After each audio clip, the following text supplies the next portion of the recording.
Why did God become angry with Job, a righteous man? Is it because of the trials he faced?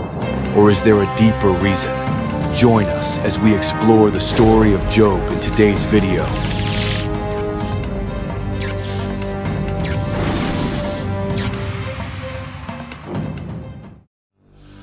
Job lived in an ancient time known as the land of Uz, a place not clearly located on modern maps, but always remembered as a distant land where myth and reality intertwined. He was not a priest, a prophet, or a king, just an ordinary man. Yet his moral life was so exemplary that even God declared, "There is no one like him on earth, a blameless and upright man who fears God and shuns evil."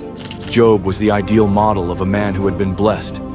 He possessed immense wealth, 7,000 sheep, 3,000 camels, 500 yoke of oxen, and 500 female donkeys, along with a large number of servants.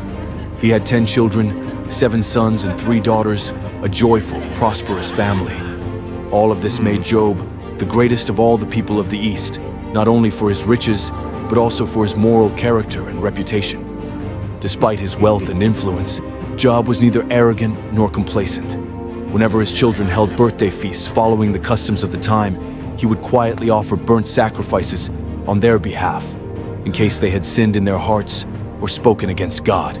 Job lived with reverence, humility, and constant self-reflection, demonstrating a faith that was not showy, but deep and unwavering. In Job's world, everything was in order. The righteous were blessed, and the wicked were punished. But this very order marked the beginning of a coming crisis, when that structure would collapse, and faith would be put to a fierce test.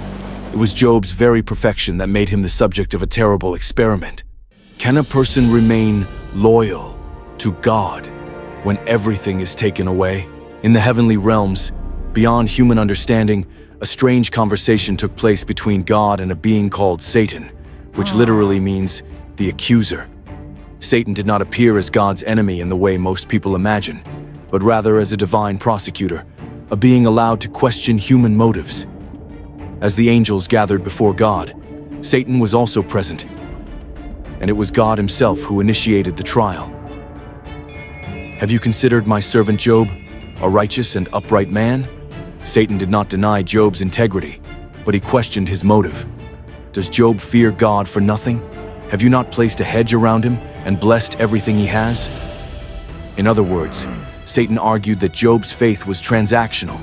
He believed only because he had been blessed. If those blessings were taken away, Satan claimed, Job would curse God. This decision triggered a tragedy of cosmic proportions. A righteous man became the centerpiece of a debate between God and the forces of evil. What shocked many was not just that Satan was permitted to act, but that God was the one who brought up Job, as if Job had been chosen to prove something far greater than himself. From this moment, a chain of disasters would be set in motion, not only to dismantle one man's life, but to shake the very foundations of justice and morality as humanity had come to understand them. On a gloomy and unsuspecting day, a storm of calamity struck Job's life like a thunderbolt from the heavens. One by one, waves of bad news crashed over him, sweeping away every foundation of his existence. A servant, gasping for breath, ran to him with the first blow. The Sabaeans raided, took the oxen and donkeys, and killed the servants. Before he could finish, a second came in. Fire from heaven fell and burned up the sheep and the shepherds. Then a third. The Chaldeans formed 3 raiding parties and stole your camels. And finally, the fatal strike. Your children, all of them, have died. A mighty wind from the desert struck the house where they were feasting, and it collapsed on them. No more wealth, no more honor, and worse, no more children. The 10 children Job had prayed for and sacrificed offerings for daily now lay under the ruins. Each message was a repeat of blood-soaked tragedy. I alone have escaped to tell you. Job had no time to mourn one loss before the next messenger came knocking with news of another death. This was no longer a test. It was a scythe sweeping through a man's entire life. And yet Job did not curse. He tore his robe and shaved his head, symbols of ancient mourning, then fell to the ground and uttered one of humanity's most timeless lines. Naked, I came from my mother's womb, and naked I will depart. The Lord gave, and the Lord has taken away. Blessed be the name of the Lord. In the face of unimaginable loss, he did not speak a word of blasphemy. That act was not merely a religious gesture. It was the pinnacle of human dignity. Job, amid complete collapse, remained composed and faithful, not because he did not suffer, but because he placed his faith above his suffering. This is the moment humanity witnesses a man enter the furnace of affliction, where not just the body, but the soul and will to live are put to the ultimate test. If the loss of wealth and children was the first storm to sweep through Job's life, the second storm, striking his own body, was the next devastating blow. Once again, as the angels gathered before God, Satan appeared. This time, the challenge was even more intense. Skin for skin. A man will give all he has for his own life, but stretch out your hand and strike his flesh and bones, and he will surely curse you to your face. God allowed the test to proceed, with one condition. You may do anything to him, but you must not take his life. And so Job, the former symbol of prosperity and blessing, now lay in ashes, covered with painful sores from head to toe. He used a broken piece of pottery to scrape his infected skin, sitting alone among the ruins. What was once a place of worship had become a symbol of total collapse. His physical pain was unspeakable, but more cruel was the voice of his wife, once his partner in life. Are you still holding on to your integrity? Curse God and die. At that moment, Job did not respond with anger or bitterness. He replied sorrowfully, "You speak like a foolish woman. Shall we accept good from God and not trouble?" It was not a naive resignation, but a deeply philosophical and spiritual reflection. If humans truly believe in God's sovereignty and justice, they cannot expect only blessings. Job's loneliness now extended beyond material loss and physical ruin. It was a spiritual and emotional collapse within his closest relationships. His pain was no longer just that of a father grieving lost children or a man stripped of wealth. It was the anguish of someone scorned by society, misunderstood by his own household. In the ashes of his life, Job stood alone with his faith. And that was when his faith entered its most severe trial. When news of Job's tragedy spread, 3 old friends, Eliphaz the Temanite, Bildad the Shuhite, and Zophar the Naamathite, immediately set out to visit him. They came not with judgment or indifference, but with genuine sorrow. When they saw Job from afar, they could hardly recognize the once great man.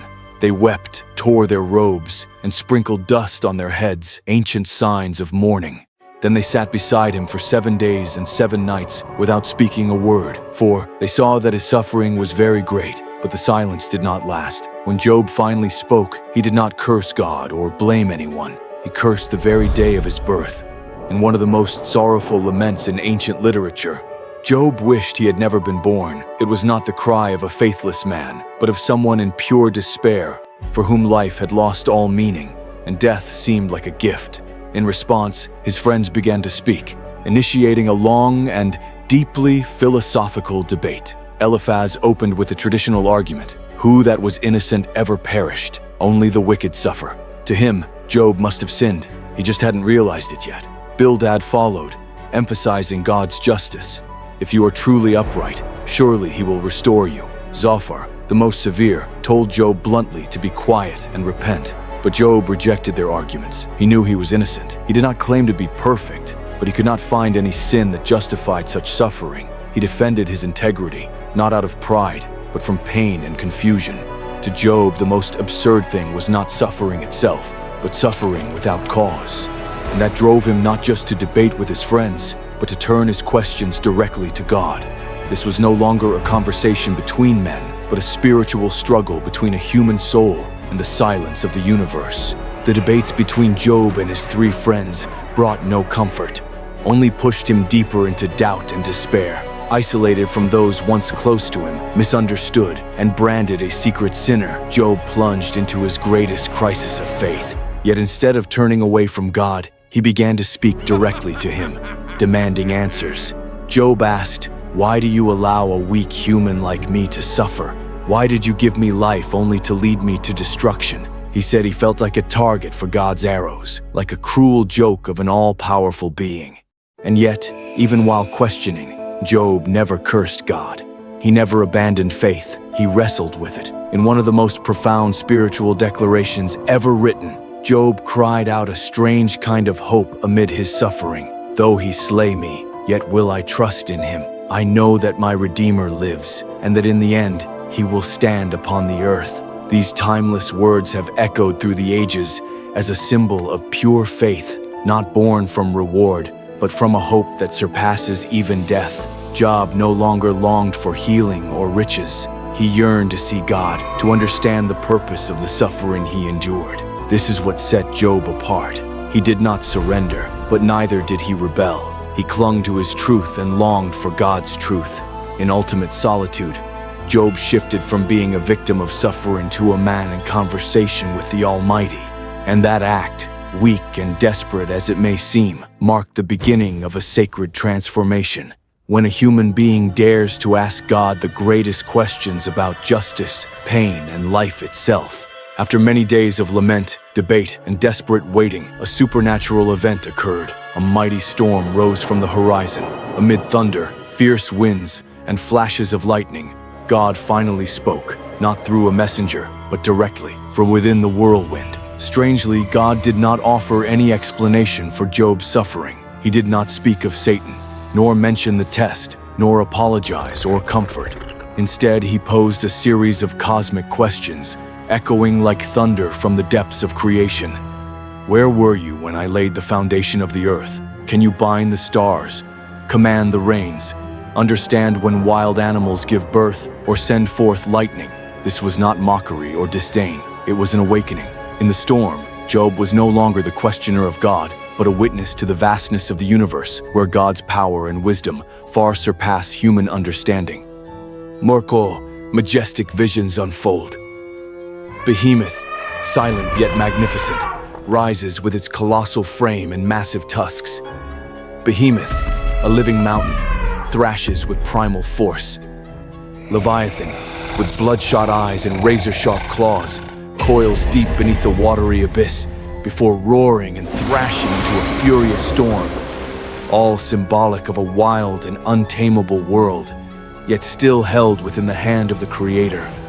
God did not argue with Job. He needed no defense. Through these supernatural visions, he emphasized that suffering, even when incomprehensible, has a place within a divinely created world where order and mystery coexist. Job received no answers, but something deeper, presence. In the storm, he was no longer alone, and before that presence, Job responded with humility. My ears had heard of you, but now my eyes have seen you. Therefore I despise myself and repent in dust and ashes. This marked the story's turning point. Job no longer sought the reason for his pain. He had encountered the truth, that humanity does not need every answer, but needs the presence of the Almighty, even in the storm. After hearing God's voice from the whirlwind, Job, the one who had once cried out in pain and demanded justice, now bowed in silence and repentance. He no longer demanded explanations, nor defended his own righteousness. With deep humility, he confessed, I have spoken of things I did not understand, things too wonderful for me. His transformation was not in his circumstances, but in his soul. Job shifted from a faith based on knowledge to one born from a living experience with God. And in that moment, as his heart surrendered and his faith turned into trust, God acted, not just for Job, but also for those who had condemned him. The Lord rebuked Job's 3 friends. You have not spoken the truth about me, as my servant Job has.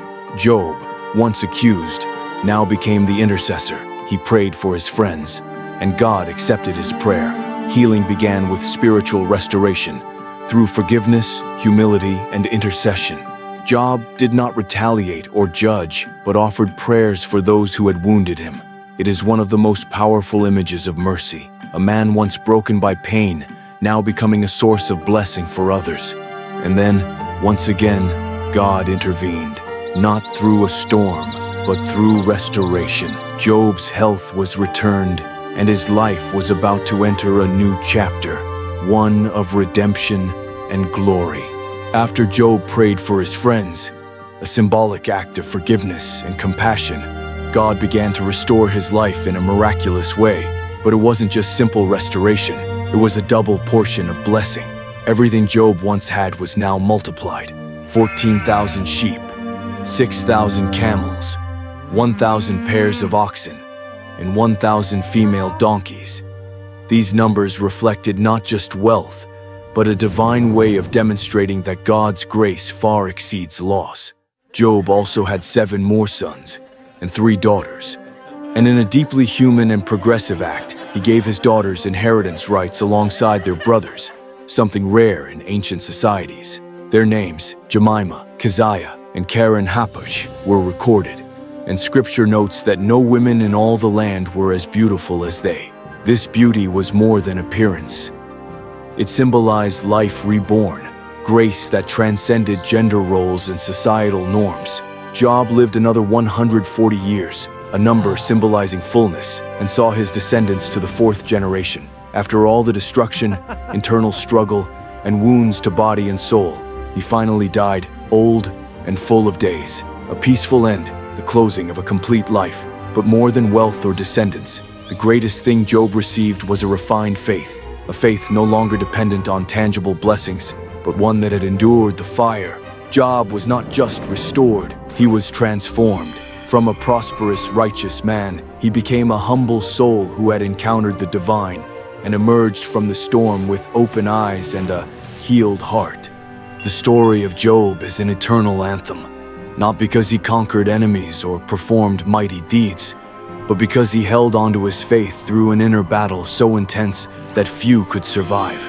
In suffering, he did not abandon belief. In despair, he did not curse the Almighty, and in the silence of heaven, he kept seeking, kept speaking. This is what made Job great, not the wealth or restoration, but his willingness to stand in the storm without losing his soul.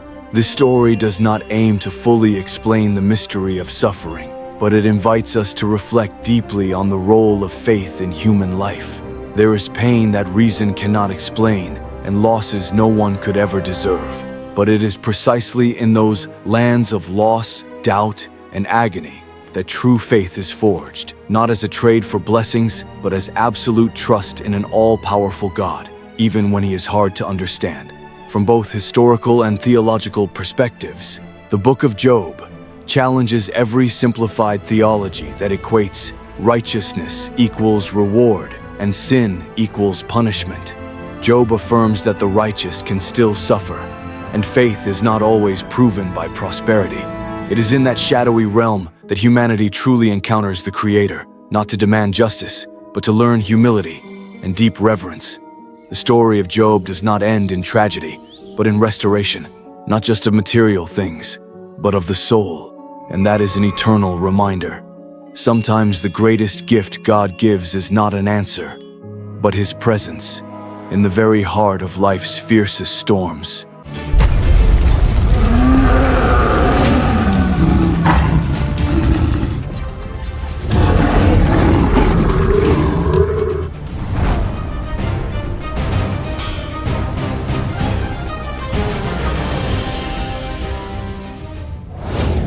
For 40 years, the people of Israel lived in fear. The Philistines had conquered their land, ruled their cities, and crushed their hope. Every time a farmer planted seeds, the enemy took the harvest. Every time a child cried out to God, the answer was silence. It felt like God had left them, like the darkness would never lift. But in a small village named Zorah, something began to change, quietly, unexpectedly. There lived a woman who could not have children. She prayed. She waited. But nothing ever came.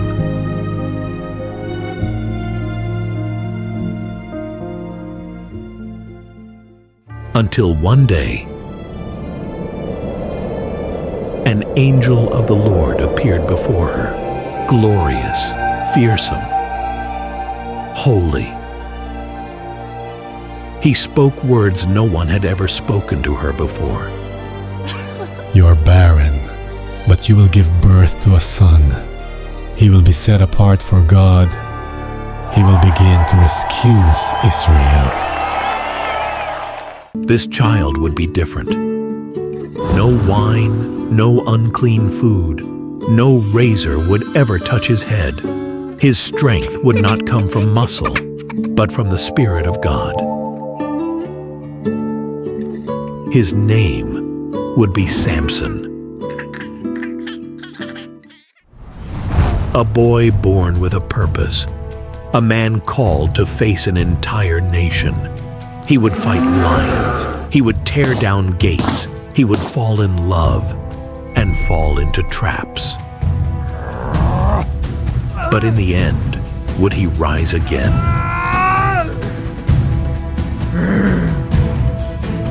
This is not just the story of a strong man. It's the story of how God uses even the broken to bring victory. Today, LEGO Bible Adventures presents to you the story of Samson, the LEGO Bible movie. Samson was no ordinary child. From the moment he was born, the Spirit of the Lord began to stir within him. As he grew, so did his strength, wild, impossible strength. He could break ropes like threads and move with the power of 100 men. But strength alone doesn't make someone righteous. And Samson wasn't just a boy with power. He was a boy with a purpose, though he didn't know it yet. One day, he told his parents something that made their hearts sink. I saw a woman in Timnah, a Philistine. I want to marry her. His parents were shocked. Is there no one among our own people? But Samson insisted. What they didn't realize was that God was working through this very desire. Even Samson's choices, bold, reckless, and flawed, were being used to set something much bigger in motion. On his way to Timnah, as he walked through the vineyards, a lion leapt out from the brush. Its roar ripped through the air. Before Samson could blink, the Spirit of the Lord rushed over him. He tore the lion apart with his bare hands. No sword, no help, just divine power surging through flesh and bone. He told no one.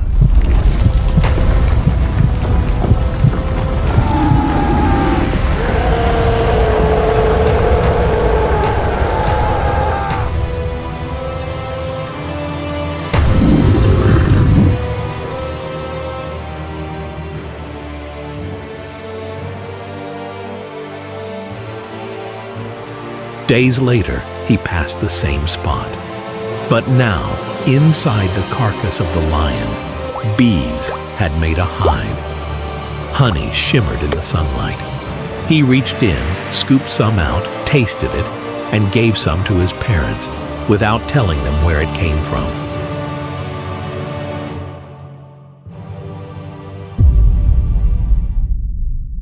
At his wedding feast, Samson stood before 30 Philistine men and smiled. He had a secret, and he turned it into a challenge. I'll give you a riddle. If you can solve it in 7 days, I'll give each of you a fine robe. If not, you'll give me robes instead. They agreed. The riddle. Out of the eater, something to eat. Out of the strong, something sweet. Day after day, they couldn't solve it. On the 4th day, in desperation, they threatened Samson's new wife. Get the answer, or we'll burn you and your father's house. Afraid, she wept before Samson again and again did, until on the 7th day, he finally gave in. She ran straight to the Philistines. When they answered the riddle, Samson's face turned to stone. What is sweeter than honey? What is stronger than a lion? He saw through the trick. If you hadn't plowed with my heifer, He said coldly. You wouldn't have solved my riddle. In a rage, he traveled to Ashkelon, struck down 30 Philistine men, and gave their clothes to pay the debt. The wedding ended in silence and bitterness. Trust was broken. Vengeance had begun. Samson walked away with blood on his hands and silence in his soul. The party was over, so was his innocence. Power had come easily, but wisdom would come through pain. What happens when the one chosen to deliver begins his mission with betrayal, fury, and blood? As the bitterness of betrayal sank deeper, Samson returned to Timnah, his heart burning hotter than ever. He had been humiliated, tricked, and robbed of his bride. Still, he came with a gift, a young goat, hoping perhaps to mend what had been broken. Maybe there was still a chance to start again. Maybe love could be stronger than pride. But instead of reconciliation, he found rejection once more. I thought you hated her. Said her father, shifting nervously in the doorway. So, I gave her to your best man. But her younger sister is even more beautiful. You can marry her instead. The offer landed like a slap. Samson's jaw clenched, his hands curled into fists. His eyes darkened. This time, He said coldly. I cannot be blamed for what I'm about to do. Driven by fury, Samson stormed into the countryside. He didn't raise a sword or gather an army. Instead, he did something no one saw coming. He caught 300 foxes, swift, wild, impossible to tame. He tied them together in pairs by their tails, fastened burning torches between them, and let them loose in the Philistine grain fields.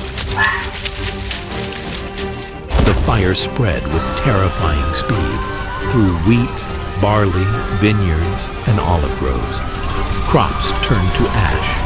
Trees lit up like matchsticks. What had taken a year to grow was destroyed in moments. It was chaos. It was devastation. It was war. The Philistines were enraged. They demanded answers. When they learned the reason that Samson had done this because his wife had been given away, they burned with rage and then acted with cruelty. They seized the woman and her father and burned them alive. The revenge he started now burned beyond his control. When Samson heard what they had done, his soul exploded. Grief twisted into vengeance. He struck back harder than ever, slaughtering many of them in a wave of righteous fury, blood for blood, fire for fire. Then, drained and heavy with sorrow, he fled to the cave of Etam, hiding in grief and exhaustion. But the Philistines would not let it rest. They marched into Judah, armed and angry, and demanded, "Hand over Samson!" Afraid of provoking war, the men of Judah, 3,000 strong, climbed to the cave. "Why are you bringing this on us?" They pleaded. "Don't you know the Philistines rule over us?" Samson didn't fight them. He didn't run. I'll go, He said. but promise me you won't kill me yourselves. They agreed. They bound him with 2 new ropes and delivered him to the Philistine army. The enemy surged forward with shouts of triumph. But before they could raise a weapon, the Spirit of the Lord rushed upon Samson. The ropes snapped like burnt thread. He reached for the nearest thing, a dry donkey's jawbone, and with it, he unleashed a storm. One by one, the Philistines fell. Not 10, not 100, 1,000. When the dust cleared, Samson stood alone, drenched in sweat, breathless, victorious, but dying of thirst. He stood among 1,000 fallen, yet felt emptier than ever before. "You've given me this victory," he cried to God. "But now, will I die of thirst?" So God split open a rock at Lehi. Water gushed forth. Samson drank and lived. From that day on, the Philistines feared him, and Israel began to believe again that maybe, just maybe, their judge had truly come. But how long can a man fight God's enemies while still fighting the chaos within himself? But even after his greatest victories, Samson's heart remained restless. Though the Philistines trembled at his name and Israel admired his strength, he still walked a lonely path, fierce in battle, but fragile in love. No enemy on the battlefield could break him, but inside he was already beginning to crack. And one day, that weakness would lead him straight into the arms of danger. In the city of Gaza, Samson visited a woman, and word spread like wildfire. "He's here!" The Philistines saw their opportunity. They sealed the city gates and waited until dawn. But Samson, unpredictable and bold as ever, rose at midnight. He walked to the gates, gripped the massive doors, iron bars, wooden beams, heavy bolts, and tore them from the walls. Then, with raw power and burning pride, he carried them on his back up the hill facing Hebron. It was another breathtaking display of strength. But then, he met Delilah. She was beautiful, charismatic, clever, and dangerous. Samson fell fast and hard, and the Philistine rulers saw their opening. Quietly, they came to her with an offer. "Find out the secret of his strength, and we will each give you 1,100 silver coins." It was a fortune, more than enough to buy a lifetime of comfort. Delilah agreed. She began gently, playfully. "Samson," she cooed. "tell me what makes you so strong. How could someone tie you up and make you helpless?" Samson grinned and teased her. If I'm tied with 7 fresh bowstrings, I'll become as weak as any man. That night, while he slept, she tied him up. Soldiers waited in hiding. "Samson, the Philistines are upon you." He woke, and the cords snapped like threads. The soldiers fled. "You lied to me." Delilah pouted, eyes wide with frustration. Again, Samson toyed with her. New ropes, never used before. She tried again. And again he broke free.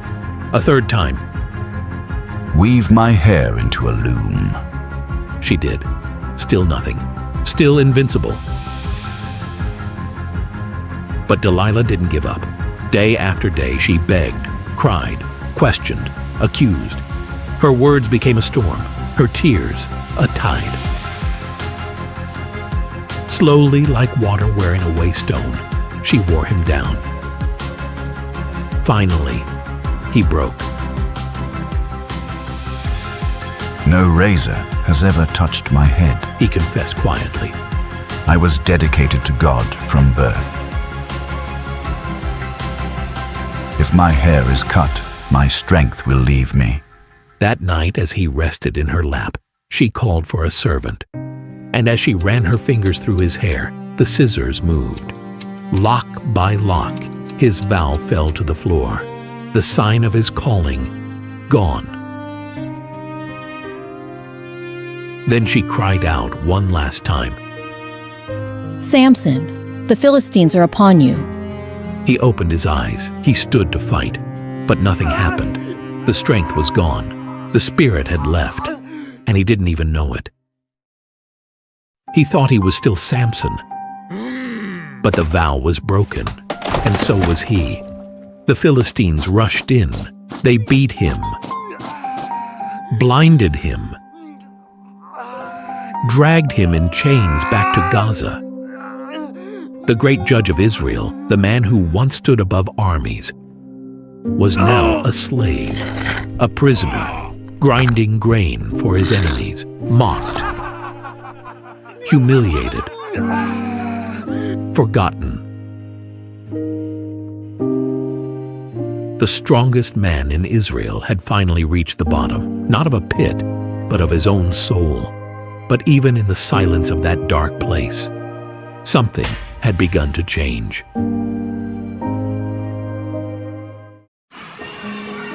Since the day Samson was dragged through the streets of Gaza, the world had moved on without him. The man once feared across nations had disappeared into chains and shadows, locked in a prison cell, stripped of his sight, stripped of his strength. He was no longer seen as a threat, only as a forgotten relic of a fading legend. The Philistines rejoiced. To them, it wasn't just a man they had conquered. It was the God he served. And yet, behind the silence of stone walls, something was stirring. Each day, as his hands pressed against the cold millstone, Samson's hair began to grow, slowly, quietly, like hope returning beneath the surface. But more than that, something deeper was growing too, something the Philistines could not see. His heart. The boy who once mocked enemies with riddles, the warrior who once chased his own desires, now began to remember. Not who he had become, but who he was always meant to be. Not the strength in his arms, but the vow on his life. The God who had chosen him before he was born. The calling he had ignored. The mercy he had not yet understood. There were no more crowds, no more applause. Only the sound of grinding grain, the rattle of iron chains, and the voice of God whispering through the quiet. You are still mine. Then, one day, the gates creaked open.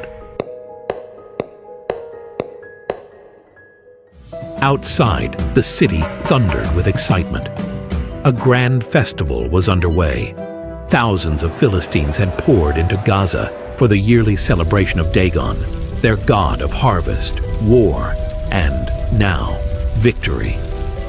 The temple towered like a fortress, its stone pillars stretched high into the sunlit sky. Inside, the air was thick with music, wine, and pride. Nobles reclined in balconies, generals clinked their goblets, and merchants boasted of their gods. This year, their victory was not just over crops or enemies. It was over a man, over a legend, over the God of Israel himself. To make the triumph complete, they called for a final show. The crowd roared. The gods of stone sat high and silent, ready to be mocked along with their enemies. Bring out Samson. They jeered. Let him entertain us. They wanted to mock him, to laugh in his face, to turn the symbol of God's power into a sideshow for their God's glory. Chains rattled. The crowd hushed. And out from the darkness walked Samson. He was blind, bruised, scarred, led by the hand of a young servant. But something in his steps made the ground seem quieter. Though his eyes saw nothing, his spirit saw everything. This temple, this moment, this shame, it would not be the end of his story. It would be the beginning of his redemption. As the crowd roared with cruel delight, chains dragged behind him, clinking. He could not see the torches or the sea of mocking faces, but he could hear them, every laugh, every insult, every cheer raised not for him, but for the false god of Dagon. But Samson no longer heard their voices the way he used to. He had spent a lifetime hearing applause and chasing approval. He once craved their awe, their fear, their recognition. Now, in the midst of ridicule and ruin, he heard something else. He heard calling. He turned his head toward the servant boy beside him. His voice was no longer boastful, no longer proud, just quiet, steady, sure. Lead me to the pillars, the ones that hold the temple. The boy hesitated for a breath, then took his hand. Step by step, they moved forward through the crowd. The air thickened with heat and wine and sweat. The noise of celebration pounded like drums on all sides. And then his hands touched stone, cold, ancient, immovable. The main pillars, the heart of the structure. Everything stood because these two stood. Samson spread his fingers wide across the surface. He pressed his forehead to the space between. He did not tremble. He did not shout. He lifted his face toward a sky he could no longer see but still believed in. And he prayed, not with anger, not for revenge, but for redemption. O sovereign Lord, remember me. Please, strengthen me just once more. There was no audience for this prayer. No cheering crowd, no dramatic reply from heaven. Only a broken man standing in silence, asking for one final chance, not to save himself, but to fulfill what he was born to do. He closed his eyes, not to darkness, but to everything else. Every mistake, every misused moment, every step away from God. He let them go, and then he pushed. At first, there was nothing. Only the creak of chains and the hiss of torch flames. Then the sound changed. A deep groan rolled through the stone beneath his palms. A low vibration that trembled through the floor. Cracks like veins spread across the base of the pillars. Dust fell in thin streams. High above, the laughter faltered. Goblets paused midair. Mouths hung open in growing dread. Samson's arms strained. His muscles, once forged for pride, now burned for purpose. He gritted his teeth and pushed harder. The pillars began to shift. Stone scraped against stone. A beam above snapped with a sound like thunder. And suddenly, screaming, the roof shuddered. The floor tilted. The grand balconies trembled like leaves in the wind. People stumbled. Some ran. Most stood frozen. And in the center of it all, Samson stood unmoved. Let me die with the Philistines. He let out a final breath. A cry deeper than battle, louder than rage. And the pillars gave way. The ceiling came crashing down. Walls caved. Statues split. Fire leapt through the broken beams. The temple of Dagon fell in a storm of dust and blood and stone. From the highest prince to the lowest servant, none escaped. The God they worshipped did not answer. The God they mocked had spoken. And beneath the weight of it all lay Samson. He had no crown, no fanfare, no final words etched in gold. But what he gave was more than victory. It was surrender. In that final moment, he did not act for himself. He acted for the God who had never left him, even when he strayed. He acted for a calling that had waited patiently for him to return. Samson, the strong man who had fallen so far, became the faithful man who stood to the end. He had once been feared, then mocked, then forgotten. But through his final act, he did what no army had done. He broke the back of the Philistine Empire. And in dying, he gave Israel hope again. Because sometimes the greatest strength is not found in living long, but in giving everything for the one who gave us life.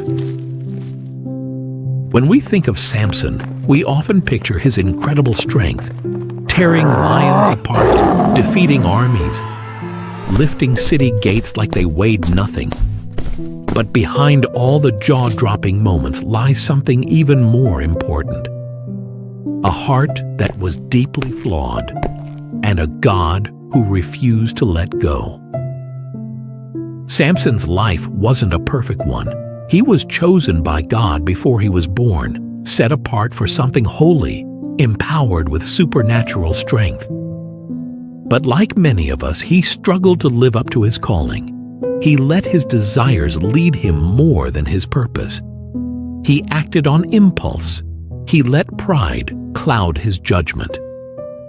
And over time, he drifted far from what God had designed him to be. Eventually, he lost everything: his strength, his freedom, his vision. But not his value in God's eyes. Even in chains, even in blindness, Samson was not forgotten. In his lowest moment, mocked and humiliated, he remembered the God he had ignored, and he prayed, not for revenge or recognition, but simply to be used. And God, rich in mercy, answered him. That final act wasn't about power, it was about trust. And that's what makes his story so relevant today. Because if we're honest, we're not that different. We've all been given something, a talent, a voice, a calling. But we don't always use it well. We chase our own way. We mess up. We fall short. But falling doesn't end the story. Samson's life reminds us that God doesn't just work through perfection, He works through surrender. He restores the broken. He gives purpose back to those who thought they lost it. He finishes what He starts, even in our weakest moments. If you've ever felt too far gone, if you've ever wondered whether God can still use you, let this be your reminder. He can. He does. And when we give our strength, whatever it is, back to Him, that's when true impact begins. The story of Samson isn't just a dramatic moment in the Bible. It's a message that still speaks to us today. It reminds us that strength without purpose is empty, and purpose without surrender can never reach its full potential. Maybe you've been running from your calling. Maybe you feel too messy, too weak, or too far gone to be used by God. But Samson's life proves otherwise. Even in failure, God was still writing His story, and He's still writing yours. That's why we created Lego Bible Adventures, to bring powerful, life-changing truths from Scripture to kids and families in a way that's visual, relatable, and unforgettable. We want every child to know that their life has purpose, that even when they make mistakes, God can still use them, that no one is too broken to be redeemed. If this message touched you, please like, share, and subscribe to our channel. Help us spread faith and hope to families around the world. Let's build something that lasts, together.